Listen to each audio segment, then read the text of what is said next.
Hello everyone, welcome to Flipped Academy. Flipped Academy में आपका बहुत बहुत स्वागत है। आशा करता हूँ आप सभी लोग बहुत अच्छे होंगे। तो हम पढ़ रहे हैं अपना आधुनिक भारत का इतिहास, जिसके अंदर हम पढ़ रहे हैं यूरोपीय कंपनियों का आगमन। तो यूरोपीय कंपनियों के आगमन में अब तक हमने जितनी भी यूरोपीय कंपनी थी उन सभी को पढ़ लिया है। जैसे कि पहले जो आने वाली कंपनी थी पुर्तगाली कंपनी के बारे में पढ़ा, फिर हमने डच कंपनी के बारे में पढ़ा, उसके बाद हमने जो ब्रिटिश कंपनी थी उसके बारे में पढ़ा, फिर फ्रांसीसी कंपनी के बारे में पढ़ा और आज हम पढ़ेंगे डेनिश कंपनी के बारे में। तो इसमें फ्रांसीसी कंपनी के बारे में कुछ पॉइंट रह गए थे, वो हम आज की वीडियो में देखेंगे, तो वो भी हमें इस वीडियो में देखना। उसके बाद हम पढ़ेंगे डेनिश कंपनी के बारे में। डेनिश कंपनी के बारे में ज़्यादा नहीं है, बहुत छोटा सा टॉपिक है, तो उसको हम देखेंगे और उसके बाद आज की वीडियो समाप्त करेंगे। फिर नेक्स्ट वीडियो जो होगी उसके अंदर से हम बंगाल में किस तरह से अंग्रेजों ने अपना अधिकार स्थापित करना शुरू किया, वहाँ से हम अपने आधुनिक भारत का जो टॉपिक्स है उनको क्रमवार तरीके से पूरे करते चले जाएंगे। तो चलिए आज की वीडियो स्टार्ट करते हैं। तो हमारा फ्रांसीसी जो हम पढ़ रहे थे, फ्रांसीसी में हमारा एक पॉइंट रह गया था कि किस तरह फ्रांसीसी कंपनी जो भारत से गई थी उसकी असफलता के कारण क्या थे, क्या कारण थे जिससे कि भारत में फ्रांसीसी अपने व्यापार को बढ़ा नहीं पाए और फ्रांसीसी जिस तरह से भारत में अपना अधिकार स्थापित करना चाह रहे थे, अपने राजनीतिक जो उद्देश्य थे उनको पूरा करना चाह रहे थे पर वो कर नहीं पाए, तो उसके पीछे क्या कारण थे, तो वही हमें देखने हैं। तो हेडिंग लिख लेते हैं, फ्रांसीसी कंपनी की भारत में असफलता के कारण। ठीक है जी।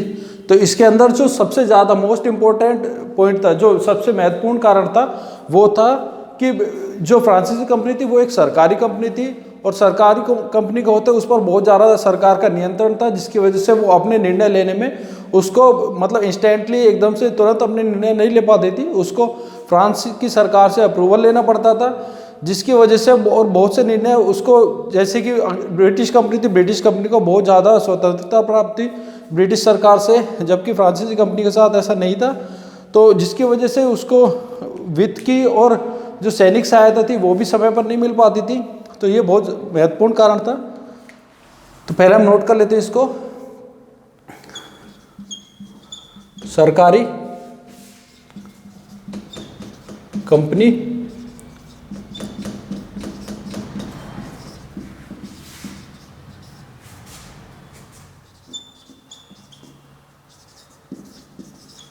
अत्यधिक नियंत्रण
सरकारी कंपनी होने के कारण अत्यधिक नियंत्रण होना, कंपनी के भारत में राजनीतिक उद्देश्यों को गंभीरता से ना लेना, उनको ना समझना, वह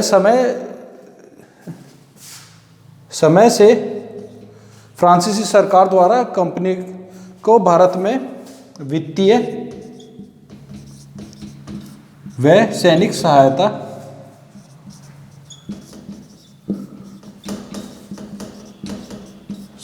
ना देना। तो ये पहला कारण था जिसकी वजह से फ्रांसीसी जो कंपनी थी वो भारत में असफल रही व्यापार करने में। तो इसको हम एक बार देख लेंगे, उसके बाद हम देखते हैं जो दूसरा इंपॉर्टेंट पॉइंट है। तो जो दूसरा इंपॉर्टेंट पॉइंट है वो है कि जो सैनिक शक्ति थी फ्रांसीसियों की वो जो इंग्लैंड की सैनिक शक्ति थी उससे काफ़ी कमज़ोर थी। इंग्लैंड की सैनिक शक्ति, इंग्लैंड की जो नौसेना थी वो बहुत ज़्यादा शक्तिशाली थी। देखा जाए तो पूरे विश्व में सबसे ज़्यादा जो उस समय पे सैनिक नौसेना की शक्ति थी वो इंग्लैंड सरकार की थी, इंग्लैंड कंपनी की थी। तो जो कि बहुत ज़्यादा महत्वपूर्ण कारण था फ्रांसीसी कंपनी का भारत में असफल होना, उसको भी हम नोट कर लेते हैं।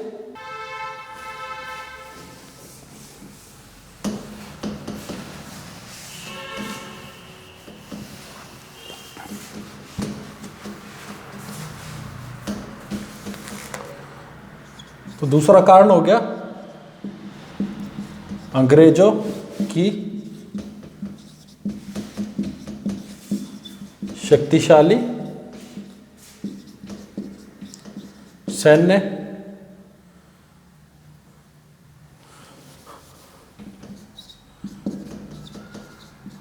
अंग्रेजों की शक्तिशाली नौसेना। ठीक है जी। और जो तीसरा पॉइंट हो जाएगा वो हो जाएगा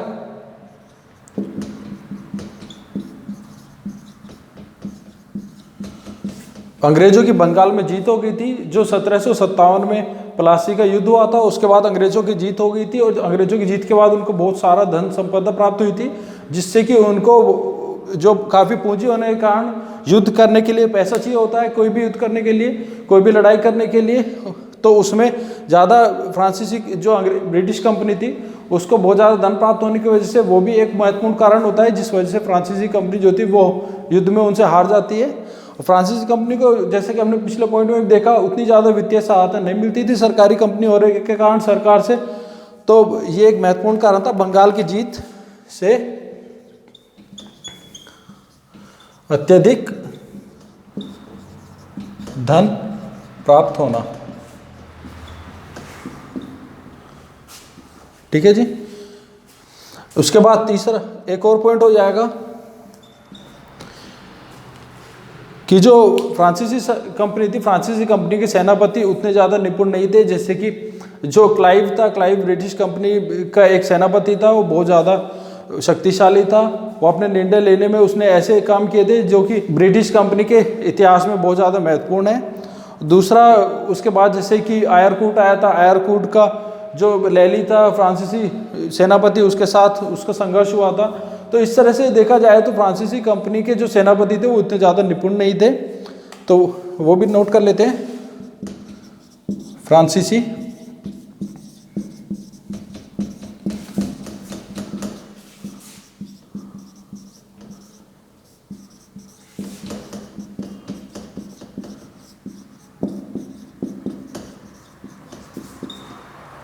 और फ्रांसीसी कंपनी की एक और कमजोरी थी कि फ्रांसीसी कंपनी की जो स्थल सेना थी, स्थल सेना का जो कमांडर था और जो नौसेना का कमांडर था उनके बीच में भी आपस में मतभेद होते हैं।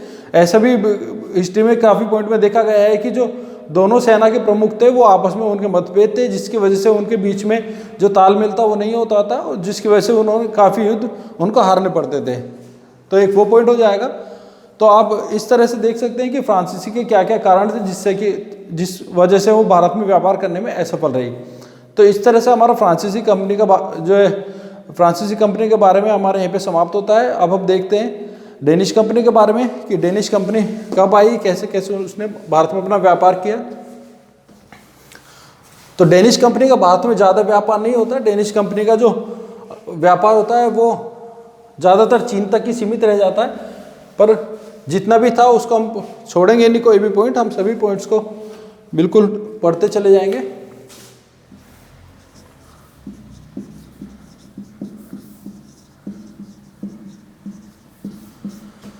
अब जो डेनिश कंपनी थी उसकी स्थापना कब हुई थी? तो डेनिश कंपनी की स्थापना होती है 1616 में। अब डेनिश कंपनी की जो प्रथम फैक्ट्री लगती है,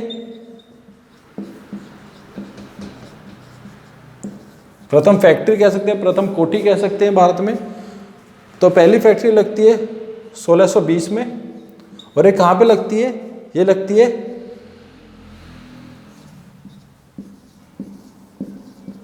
त्रेंकोबार में। त्रेंकोबार कहाँ पे है? ये तमिलनाडु में। जो डेनिश कंपनी की एक और फैक्ट्री लगती है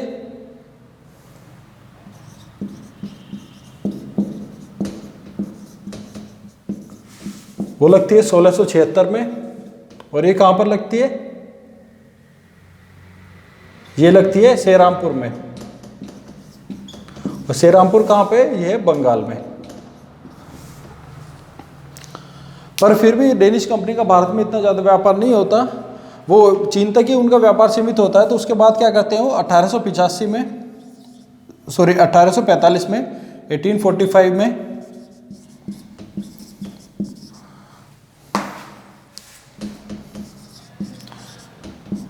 1845 में जो कंपनी होती है उनकी अपनी वाणिज्यिक कंपनी को अंग्रेजों को बेच देते हैं और भारत से अपने व्यापार जो है वो पूरी तरह खत्म कर लेते हैं।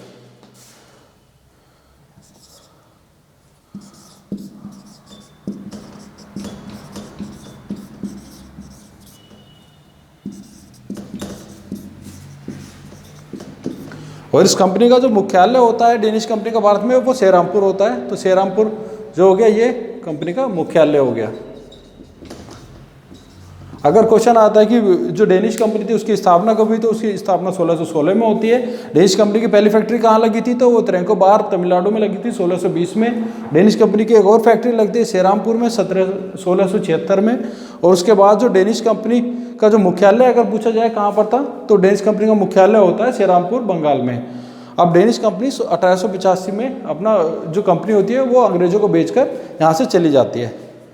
तो इसके बाद तो इस कंपनी के बारे में इतना ही। अब हम अपनी अगली वीडियो में पढ़ेंगे। ये वीडियो यहाँ तक ही है। अब इसके बाद अगली वीडियो में हम देखेंगे कि किस तरह से ब्रिटिश कंपनी ने बंगाल में अपना जो राजनीतिक उद्देश्य थे उनको पूरा करना शुरू किया और किस तरह से उन्होंने अपना बंगाल को जीता और कैसे अपना भारत में अपना अधिकार को स्थापित करना शुरू किया।